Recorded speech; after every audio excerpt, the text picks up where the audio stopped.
You've caught her. Maybe you found the texts. Maybe you saw the credit card bill. Maybe a friend told you. And she confesses to one kind of cheating. She admits to the physical part, the one night, the stupid mistake, the kiss. But she swears it meant nothing. It was just sex, honey. I love you. It was not emotional. And you, the man desperate to save his marriage, cling to that lie. You think physical cheating is bad, but emotional cheating is worse. Today, we are going to expose why that idea is a dangerous fantasy. We are going to look at the brutal truth about which type of betrayal truly destroys a man's soul and breaks the trust beyond repair. This is not about a quick hookup. This is about understanding the hidden calculation she makes when she gives her emotional energy to another man. This is the truth about the death of the soul of your relationship. You think the body part is the worst betrayal. The truth is, the emotional affair is the silent killer, because it proves she already packed her heart and left. Brothers, my ex said I could never grow this channel to 2,000 men in a single month. I need you to help prove her wrong. Hit that subscribe button, drop a like, and leave a comment right now. The question men always ask is, which one hurts more, the body or the heart? The world tells you that women are wired for emotion, so the emotional cheating is the worst. But the truth, the painful truth, is that both forms of betrayal are equally destructive, but they destroy you in different, chilling ways. Let's be real simple about this. Physical cheating is a breach of the body contract. Emotional cheating is a breach of the soul contract.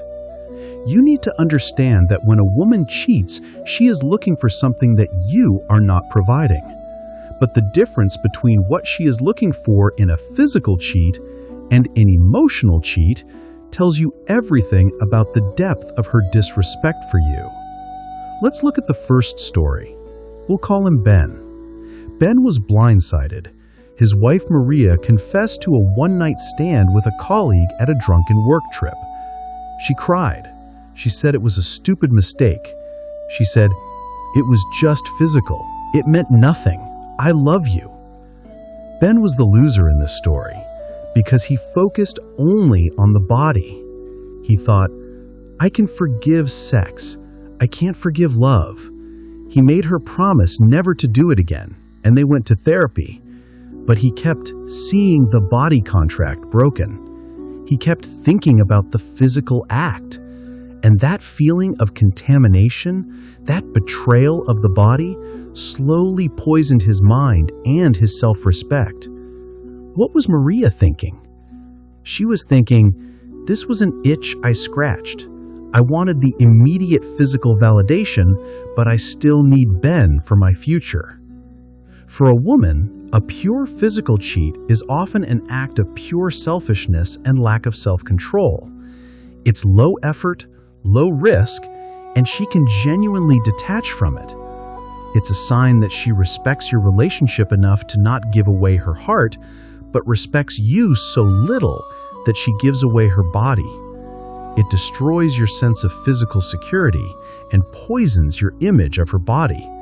But sometimes, it can be repaired because the connection wasn't rooted in emotional truth. Now let's look at the second story. This is the reverse. Let's talk about Daniel. Daniel found out his wife, Clara, had been texting another man for 6 months. Hundreds of messages, late-night phone calls, deep emotional talks about her fears, her dreams, and her unhappiness in the marriage.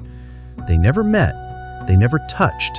It was purely emotional. Clara swore, "I never slept with him. It's just a friend. You are overreacting." She claimed, "It's just talking. That's not cheating."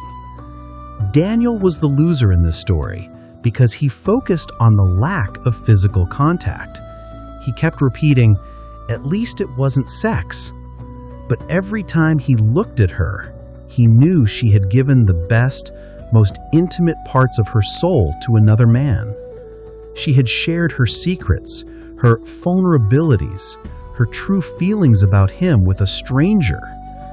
That feeling of being replaced, of being a roommate while another man was her emotional partner, crushed him. What was Clara thinking? She was thinking, my husband is safe, but he is not listening to me. This new man understands me. I can keep my marriage for security, but I will get my needs met emotionally somewhere else. An emotional cheat is far more dangerous because it proves that the foundation of the relationship, the emotional intimacy and trust, is already gone. She has already built a new emotional home with another man, and she will never, ever come back to you fully. The relationship died in her heart long before you ever found the texts. It is a sign of a deep, long-term rot. If this truth is making you realize that you're in an emotional prison right now, you need to hear this next part. Don't let this knowledge make you feel weak. It is your strength. You are seeing the reality. I want you to join the fight for truth. Hit that subscribe button, drop a like, and leave a comment right now. Finally, let's look at the winner. This is the man who understood the difference. We'll call him Eric. Eric found out his fiancée, Sarah, was texting her ex-boyfriend, talking about their current relationship problems. No sex, just talking and venting. Emotional cheating.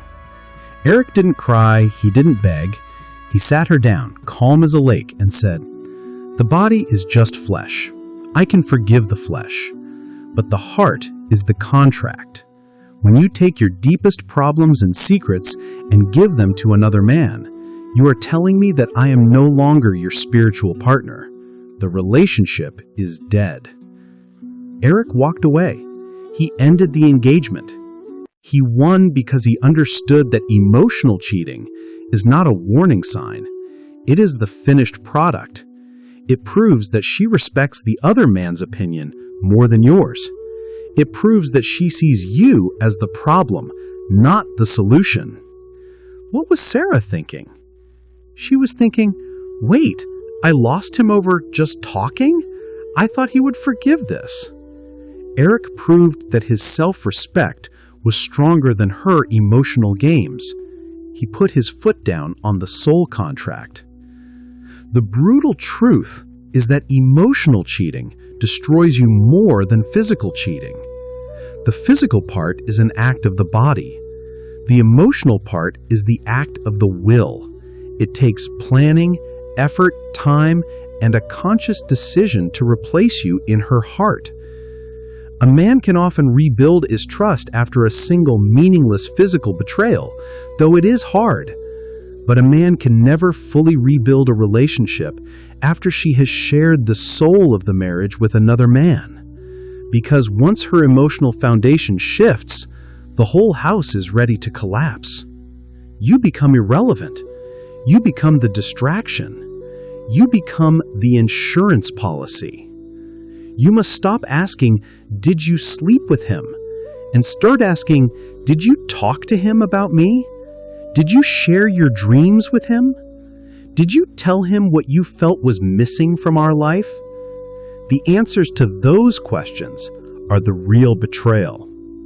So here is the smart question I want you to answer in the comments below. If emotional intimacy is the foundation of marriage, does an emotional affair prove that a woman's commitment was conditional from the very start? Drop your honest opinion in the comments section. I want to hear what you think. Do you agree that the emotional betrayal is the ultimate death of the relationship? Your thoughts help all the men here understand this psychology better. And if this video gave you clarity, don't stop here. Make sure you subscribe and hit that notification bell. We are building the strongest community of men who demand respect and live by the truth.